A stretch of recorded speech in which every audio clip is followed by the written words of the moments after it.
All right, sure, it's early in the season, but when the playoffs eventually do come around, is it imperative for an Avalanche run to go through Dallas in some fashion? Let's talk about that on a new episode of Locked On Avalanche coming at you.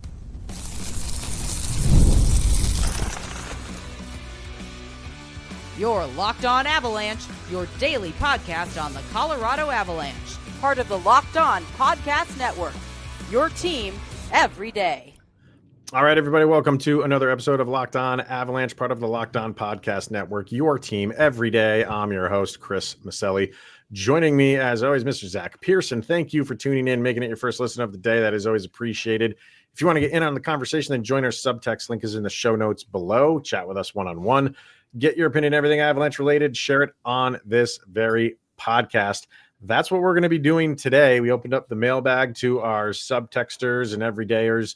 And I'm going to take some questions from them tomorrow. We did get some questions through Instagram as well, so we'll be kind of grabbing the Instagram questions tomorrow. But the subtext crew comes first, so we and they always come through in mighty fine fashion. So indeed, they do. So why not just start right off at the top? And that question came from Tanya. The question in full reaches, where is it here? There it is. I realize it's early, but with how Dallas season has gone so far, it's got me thinking, does a cup run that doesn't go through Dallas feel as good as one where the Avs get the chance to exact revenge and outs them in the playoffs? What say you, sir? Yes, it feels just as good.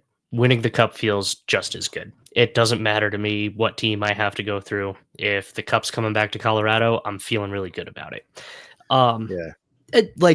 Of course, it would feel nice to be like, yeah, we knocked Dallas out after they've done the same to us. But no, I'm totally good with beating whatever. It's hard enough to win that trophy as it is. Don't put more obstacles on that just because it's the hardest trophy in sports. It's going to feel good regardless.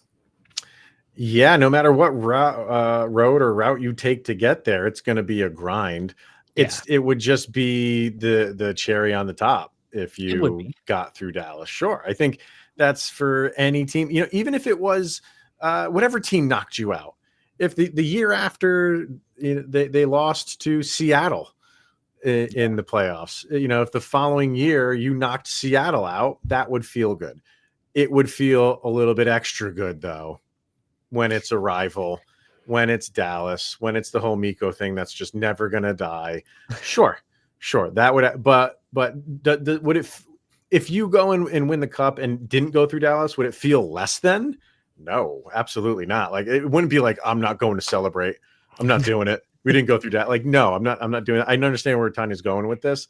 Yeah. But I think it will still feel very satisfying. I will also say, not in the heat of the moment, not currently playing Dallas in the playoffs, not having ousted them at this point. I think I can, and this is where my just super logicalness is saying, nope, it's going to feel just as good no matter what, doesn't matter. If we play Dallas in the playoffs and the Avs do in fact beat them and then go on to win the cup, I will probably be insufferable to any and all Dallas Stars fans. So maybe it will feel better. Yeah, well, you at least own the bragging rights for the next 100%. Year.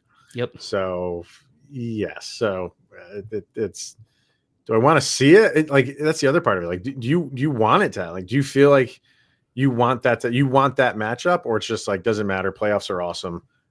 Or do you want to see that matchup eventually? I wouldn't specifically seek it out or say that I would need to see it. I definitely think if the chips fell that way and the Avs pull it off, it will feel fantastic. And absolutely, my competitive nature will just totally get the better of me and being like, yep, you may have beat us before, but we've got you now. Whereas, but going into it, oh, heck no. I just want whatever matchups come our way, that's who you play. And I think that's just, you play the cards you dealt. Well, if you're, winning the division, likely won't play Dallas in the first round. Not in the first. But this kind of leads into a question that Madam Battleaxe asked. And do you think about and this is like more like President's Trophy, and this is not. I want to like preface this by saying this as well. This is not like for the Avalanche. This is I know, like we're November 5th that we're recording this. I'm not giving the President's Trophy to the Colorado Avalanche. This is a just general question about the President's Trophy, and she's asking if you think it's the kiss of death. A lot of people don't like winning the President's Trophy. This is like one of those like, oh, don't touch the conference trophy trophies. It's just cursed. I'm not that type of guy. I'm a touch the trophy guy. I don't that. Maybe 25 years ago, when I was a lot younger, I bought into that stuff. I don't anymore. Touch the trophy. You earned it. You earned it. Go touch it. Is the President's Trophy cursed? Is it some sort of kiss of death? I'm going to go with no. I understand where people get that idea from is because very few President's Trophy winners have gone on to win the cup. But that can be chalked up to less of a curse and more to 16 teams are going into the playoffs every year, and you have to beat 4 teams 4 times without losing 4 games in any series. Stay healthy, get yourself all the way through. And I feel like, too, the President's Trophy probably means that you played your guys pretty hard through the whole season. You didn't take any time off. You didn't take anything to... Like, you didn't have guys that were missing or getting to rest up or anything like that. You probably played them all the way through, so they're also going to be a little tired.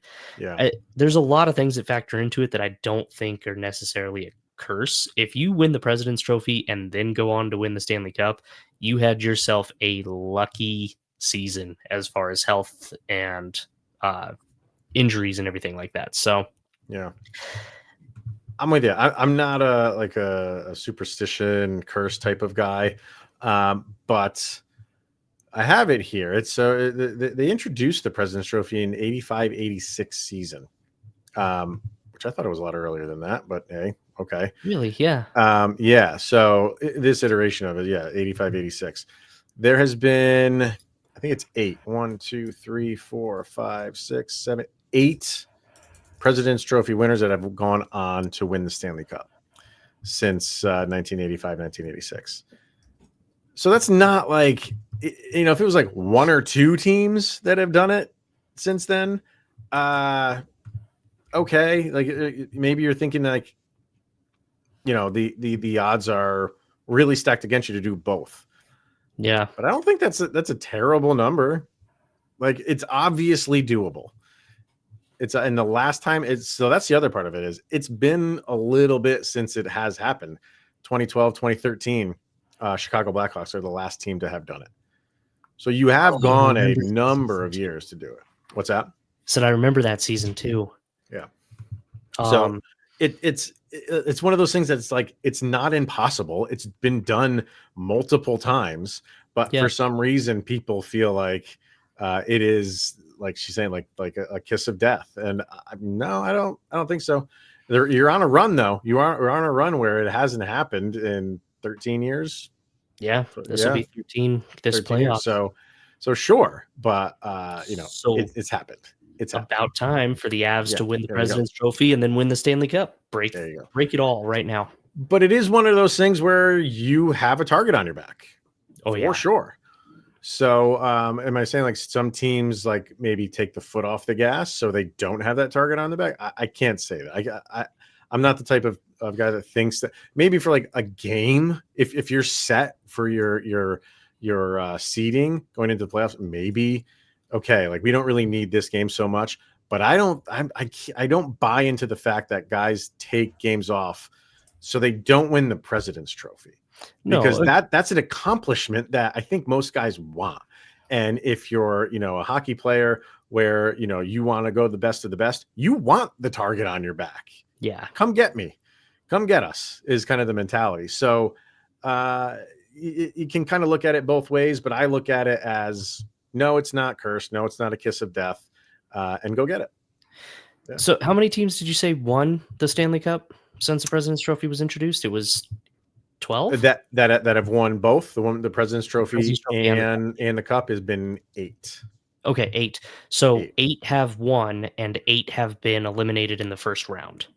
So yeah, I'm gonna go with not a curse because that's yep. So we you balance gotta, out. yeah, exactly. So just don't have the President's Trophy at all. That means nothing. So right.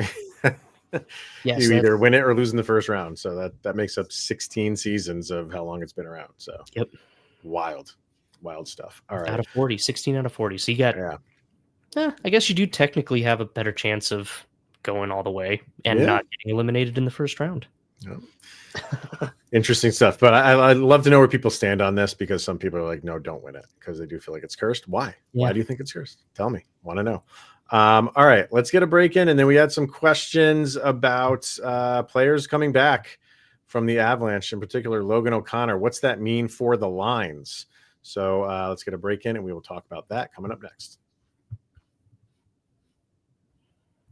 All right, first, let's hear from FanDuel, because the NBA, it's back, and there's no better place to get in on the action than FanDuel, the official sports betting partner of the NBA.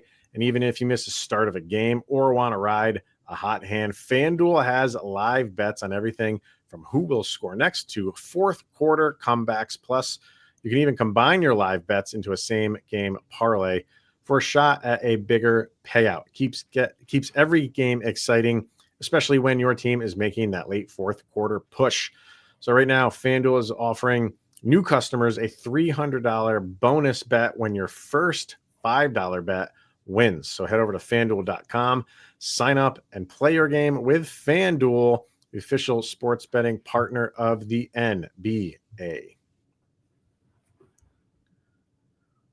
All right. We are going to dive back into questions from our Subtext crew here. This one came from Laura. We had a few people asking about, Avs have kind of avoided major injuries so far, like the injuries that we've known kind of like before the season. And you get Mackenzie Blackwood. Sam Girard seems like he's right around the corner, and so does Logan O'Connor. And that was the question that Laura asked. With Logan O'Connor set to come back soon, with the success of Brindley and Oloffsen in his absence, what do you see happening with the bottom two lines? Basically, where are we going here with a Logan O'Connor return? It's going to be really tough. It's going to be hard to send Brindley back down, but he would probably have to be the one. Maybe Bardakov when Brindley's healthy again. For me, it's Bardakov. Bardakov's got to go back down, right? Then maybe you move Kelly to center. Yep. And then you can put, Brindley on. Well, I mean, they both technically are right wing, but you can put either one on either side. Make that, and then just kind of shuffle them around a little bit. You could move Oloffsen up and down if you needed to. Bednar, is going to do that. But then, the nice thing is, though, is Bardakov's played, not Brindley well, but he's played a solid game so far, which means if Brindley's injured for any reason, you have somebody that you trust to kind of slot in there when LOC's back up too. So I'm so excited for Logan O'Connor to be healthy again, because this is the type of problem that every team dreams of having, especially the Avs of last year would have probably committed a litany of felonies in order to have this problem instead of the 40 different players they had to rotate through. Right. So, yeah. So, and Laura does ask, the Parker Kelly, Drury, and LOC line was magic at the end of last season and was productive in the postseason. Do you think there's any chance we'll see them together again? The weird thing here is the Drury angle, because I feel like he's kind of just entrenched himself at the 3C right now. So unless you go out and make some moves for whatever reason that pushes him back down to a 4C, like you were just saying, like the whole Bednar Blendar thing, like it could happen, but I don't think you'll see that over the course of like a full game. Like, because who are you going to put at 3C in place of it? Yeah. Or who are you going to put at 4C if you move, Parker Kelly and Logan O'Connor up to the third line, which I don't think you're going to do right now with how well Oloffsen's been playing. Yeah, no So way. while that was a really good line and can be a good line, and if you need to go to it for whatever reason, you can move to it. I think because of where Drury is right now, I don't think you see it. He's playing well with Landeskog on that third line right Yeah. now, too. I mean, actually, the Oloffsen, Drury, Landeskog line is been Been good. pretty good. I haven't had any complaints about it whatsoever. So the only way I could maybe see it is if Landy plays his way back up to 2 and Colton moves down to 3. Then maybe you can get like that third and fourth. You almost just interchange all 6 of those guys and have like a 3.5 line of 6 guys that just sort of shuffle. And I mean, honestly, sometimes watching the Avs games, it feels like Bednar does that. Like, oh yes, this is 2 lines. That's really just sort of one interchangeable line through the course of a game. Right. But no, I don't. I did like that line last year. I thought they were great. I completely agree with that assessment. I don't know that you want to move Drury out of that spot. He's got it locked up. That's what I mean. And this could always be like, we're talking about how Gabe Landeskog is now on the third line. It's because he's struggled a little bit. Yeah. If there's other guy, maybe Oloffsen hits a wall or something like that. You know what I mean? And they got to drop him back down. So yes, I think the answer to the question is you could see it. I don't think it's going to be planned, but you could see it through a number of factors, and we'll see how it works. If they can kind of strike it like they were doing when they were playing it, because she's right. It was a very good, fun, exciting, hard-working line. It was for several games in against that in round 1 against Dallas. It was their best line. Yeah. It was their best line. So really was. Yeah. But man, what a steal right now to have Drury and Oloffsen at like 1.7 and 1.5 respectively. And then you've got Kelly still playing, I think, pretty well at 825 this year. And LOC at 2.5 is such a good number for that business. So good bit of business. Absolutely. This goes into the one, let's see. So Zach R, because we have a couple Zachs here, asked this one. Let's see. I gotta get this. There's so many Zachs here. We have too many Zachs.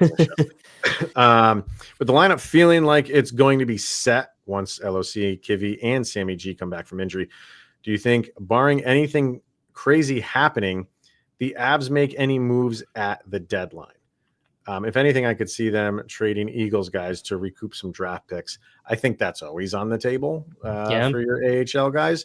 But I don't think, when you're moving out some AHL guys and the guys on the Eagles, that's not going to command a high draft pick, right? So sure, you can get a couple draft picks here and there. Any draft pick is a good draft pick to have, but it's not going to break the bank.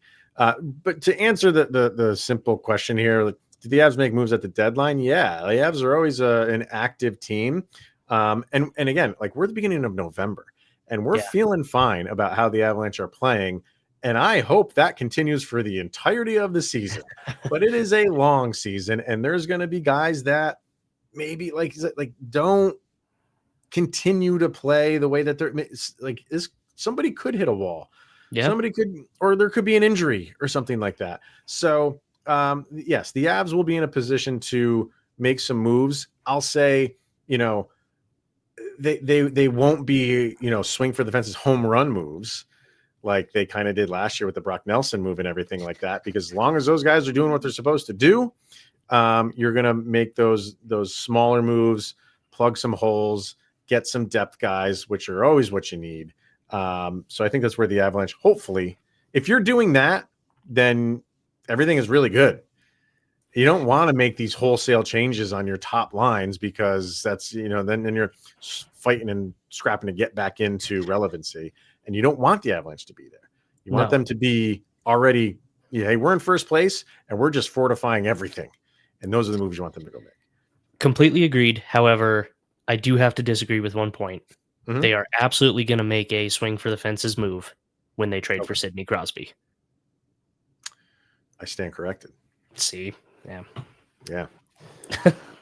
I mean, is that going to happen? Like, man, but hey, if Pittsburgh keeps playing this way, I know that's the thing. they Pittsburgh's have to doing start so losing. well. I Start need losing. you guys to, live down to your expectations. Dang it! This was not supposed to be happening, Right? So, that's the thing. Like, I always joke about it. And yeah, he's coming over to the Avalanche, stuff like that. And I always said, like, that's not the guarantee. I think it is a guarantee he gets traded. That was with the caveat that Pittsburgh is not winning games. Was terrible. And are Yeah, not relevant. if they keep playing like this, there's no way that guy moves. I know.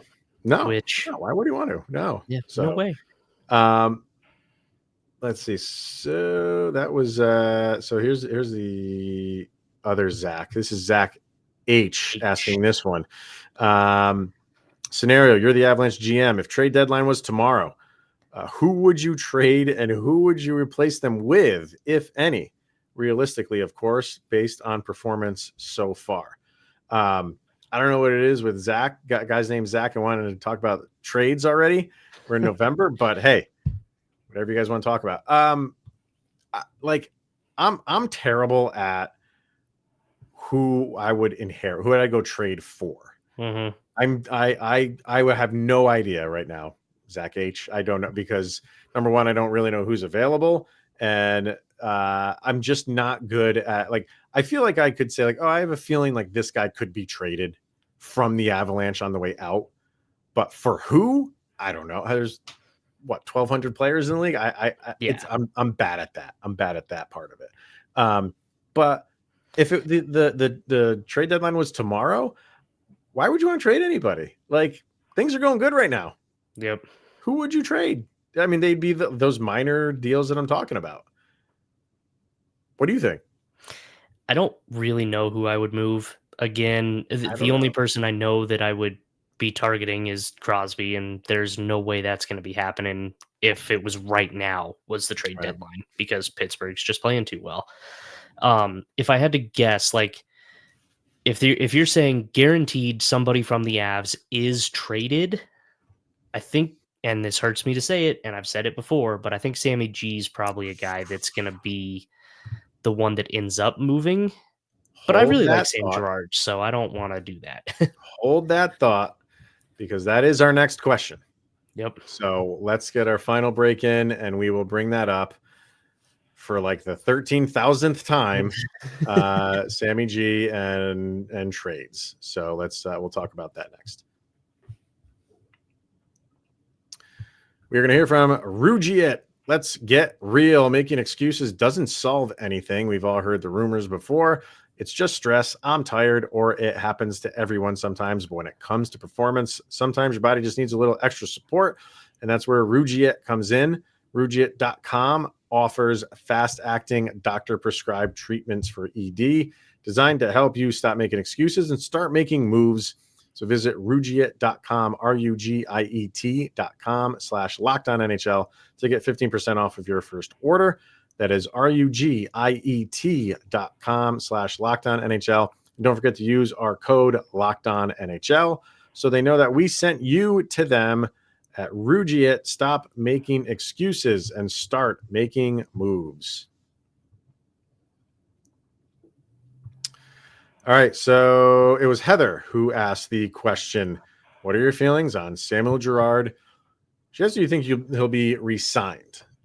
He does have another year left on his deal after this year, which is $5 million per season.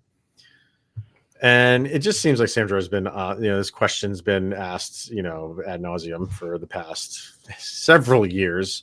Yeah. And I have always maintained if he gets moved, it is a financial one. I don't feel like it is a performance one. I think the Avalanche love what he does on this team. But $5 million could go a long way if they need to have other needs and wants. Yeah. What do you think? I mean, he's on his way back. Is this a big season for him to come back and prove that, he can stay healthy and he can provide what the Avalanche need when you have a guy like Sam Malinsky, who for a lot cheaper is doing a lot of good things right now? You've also got Jacka-chan and Solovyov, I think not probably so needs much. some work. Yeah. Jacka-chan, same thing. I don't dislike his game, but I think Sammy G's game right now is better. Price-wise, though, I agree. I love Sam Girard. If you would have asked me when the Matt Duchene trade went down originally, I was talking to a couple of coworkers about it the day after, or actually, I think it was a couple weeks after, and Sam Girard was just La Tornade all the way around, like all the time, doing all this crazy stuff.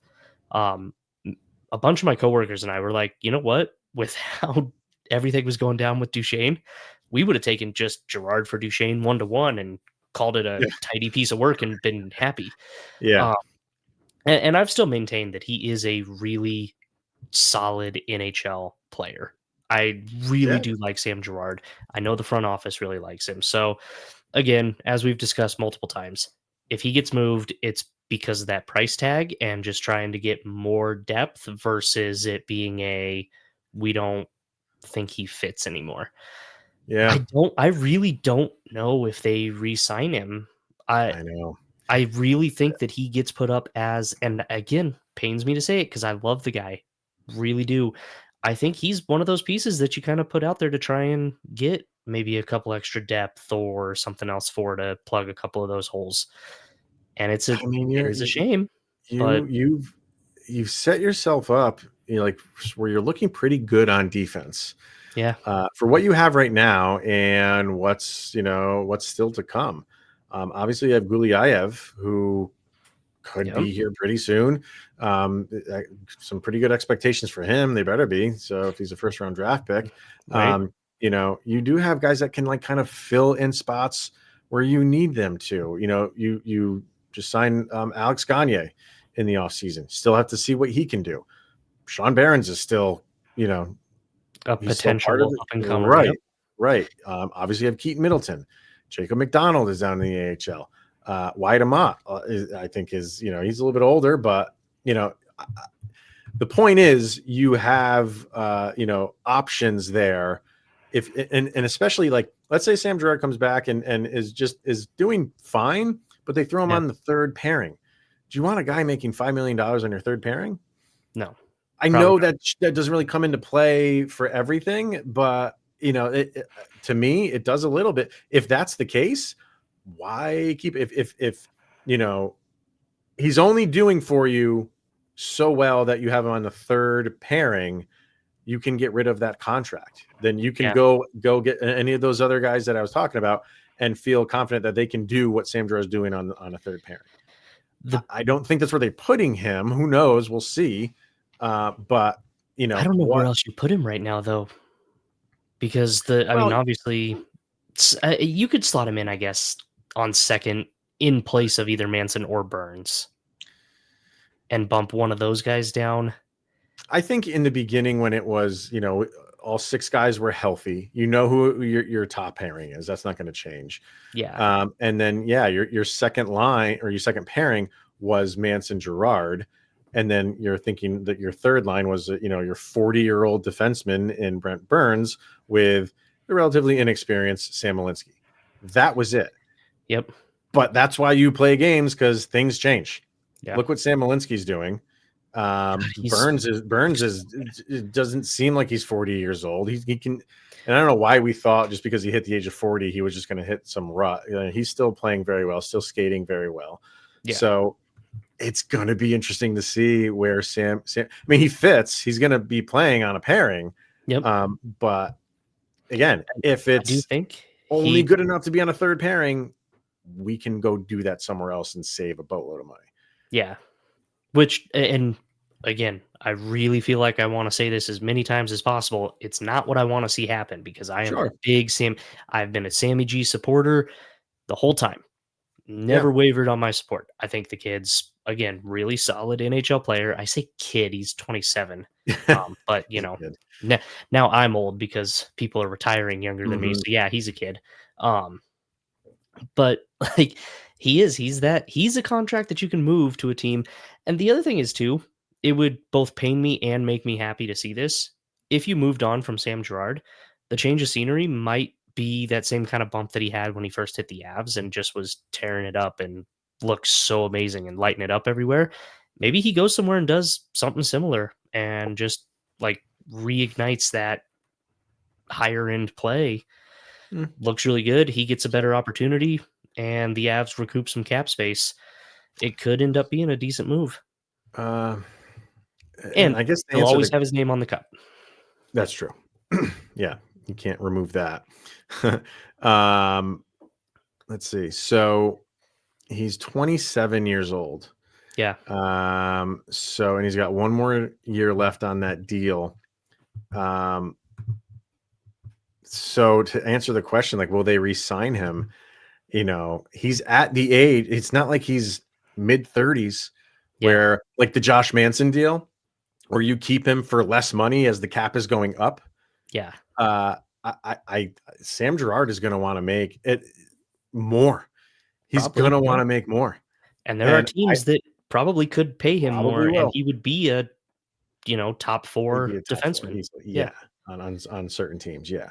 So, if he's not dealt, it's a tough sell to me to bring him back.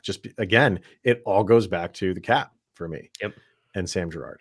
So we'll see. We'll see how it all plays out. I think it'll be interesting. I'm excited for him to come back because I am too. I love what he can do with the puck. He's a great puck mover. Sure, his size is always going to be an issue, but I think he's good on this team. I think he's good. He helps him out. So, but we will have to watch it. Definitely will be something to watch because if he's not holding his weight, I think it's a no-brainer. Makes it harder to move him if he doesn't look as good. That is true too. Contain some. Oh, okay. We always like to end these on kind of like a fun note. So Vargar, always rely on our boy Vargar for a good comment, good question. So he asked, if you were an NHL player, what position would you play, and what style of player would you be? So he feels like me. He kind of guessed me. Okay. He thinks that I am a two-way defenseman and leader of the lines like a Ray Bork or a Devon Taves. Ooh, all right. That's as far from the truth as possible. Margar, that's some high praise there. I know, man, of which I am not. I never played defense. So like, in beer league, I'm left wing. Okay. Left wing. And in beer league, my style of play, I would say, is more like Landeskog. Like, I'm fast enough, can keep up with everybody. And I find myself just going right to the net front. Even though I was, on the left wing, doesn't really matter in beer league. You kind of just float around wherever you want to go, you go. Wherever, yeah. And I do. Like, I'm the cleanup guy. So I love rebounds. Because when I played baseball, all through my baseball career, I was a catcher.